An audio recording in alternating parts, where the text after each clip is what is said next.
नईमा बहुत चंचल सी लड़की थी, ऐसी कि हर एक को हंस के बुलाने वाली, अखलाक ऐसा कि पहली गुफ्तगू में ही दिल में उतर जाए।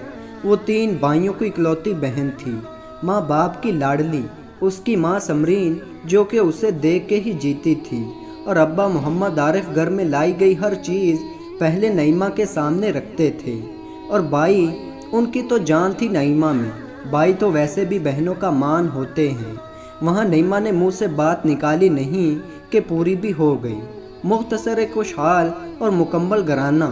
बाज़ दफ़ा हालात ऐसे बदलते हैं कि खुशियों को गुमान भी नहीं होता कि वो अजीतों की सूली चढ़ने वाली हैं।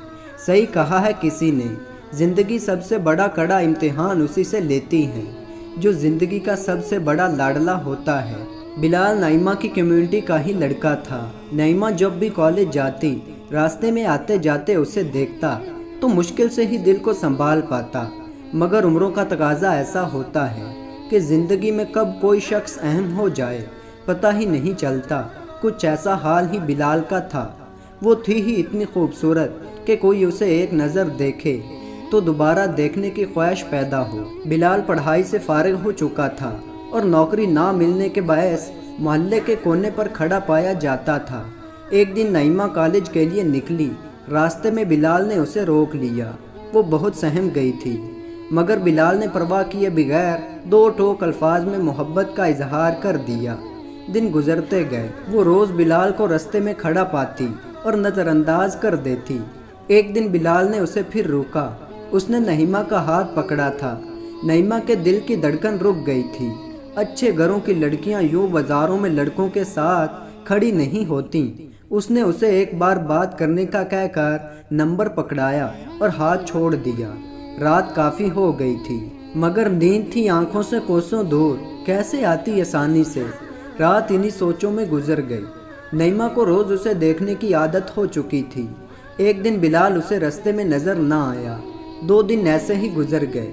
नईमा का दिल बेचैन से बेचैन हो गया। वो बिलाल की फ़िक्र कर रही थी। मोहब्बत के नामालूम जज्बात ने नईमा को अपने रंग दिखा ही दिए। तीसरी रात नईमा ने बिलाल को कॉल कर दी। हेलो की आवाज़ ने नईमा की धड़कनें तेज़ कर दी। उसकी आवाज़ से जैसे कायनात में रंग वापस आ गए थे। एक ही पल में हर चीज़ हसीन हो गई थी। वो चुप थी। एक बार फिर हेलो ने उसे चौंका दिया। तुम कहाँ थे 2 दिन से? वो बेसाख्ता बोली, मैं 2 दिन से नौकरी की तलाश में मसरूफ़ था। वो पुरसकून हो गई थी। बिलाल ने कॉल की वजह पूछी बेयकीनी में। वो तवक्कुफ़ के बाद बोली, मुझे तुम्हें रोज़ देखने की आदत हो गई है। तुम नहीं दिखते तो हर शय वीरान लगती हैं। तुम 2 दिन नज़र नहीं आए तो मैं परेशान हो गई थी। दूसरी तरफ बिलाल की कैफियत आसमानों में उड़ने जैसी थी। अचानक इंसान को पर तो लग ही जाते हैं। उसकी ज़िंदगी का मकसद जैसे पूरा हो गया था। दिन गुजरते गए। मोहब्बत परवान चढ़ती गई। दोनों ने एक दूसरे के लिए जीना शुरू कर दिया था। कॉल पर ढेरों बातें करना मामूल बन चुका था। ज़िंदगी हर तरह से हसीन थी। नईमा अभी पढ़ रही थी, इसलिए पढ़ाई छोड़कर शादी की बात पर ख़ास जोर न दिया। एक दिन नईमा कॉलेज गई और जैसे वापस आना भूल गई हो। समरीन और आरिफ समेत उनके तीनों भाइयों की सांसें गले में अटकी हुई थीं। लड़की रात बिना बताए घर से बाहर रहे तो घर वालों पर क्या गुजर सकती है। उन्होंने हर जगह पता कर लिया था, मगर नईमा की कोई खबर न थी। 2 दिन बाद आरिफ को कॉल आई कि फ़लाँ होटल से अपनी बेटी को आके ले जाओ। जब आरिफ और उसके बेटे होटल पहुँचे तो नईमा को अधमोई हालत में देखकर ऐसा लगा जैसे किसी ने उनके पैरों के नीचे से ज़मीन खींच ली हो। नईमा शदीद ज़ख्मी थी, जिस्मानी अजियत का शिकार। जगह जगह सिगरेट के कश लगे हुए थे। वो नईमा को अस्पताल ले गए। डॉक्टर ने बताया कि नईमा गैंग रेप का विक्टिम बनी है। उस रोज़ बिलाल ने नईमा को कॉल करके मिलने का कहा था। नईमा के लाख मना करने के बावजूद वो बज़िद रहा तो वो मान गई। कॉलेज के इख्तिताम पर बिलाल उसे एक होटल में ले गया जहाँ उसके 12 दोस्त मौजूद थे। नईमा मोहब्बत के पर्दे के पीछे बिलाल समेत 13 लोगों की हवस का निशाना बनी थी। उस मासूम को तो खबर भी ना मिली थी कि बिलाल उसके साथ क्या करने वाला था। वो तो उससे मोहब्बत नहीं इश्क करता था। वो सब के सामने हाथ जोड़ती रही, واسطے دیتی رہی، منتیں کی نے اس کی عزت کو بخش دیا جائے، مگر شیطانوں میں انسانیت کہاں پائی جاتی ہے۔ پورے 2 دن اس پر ظلم کرنے کے بعد بلال نے اس کے گھر فون کر دیا۔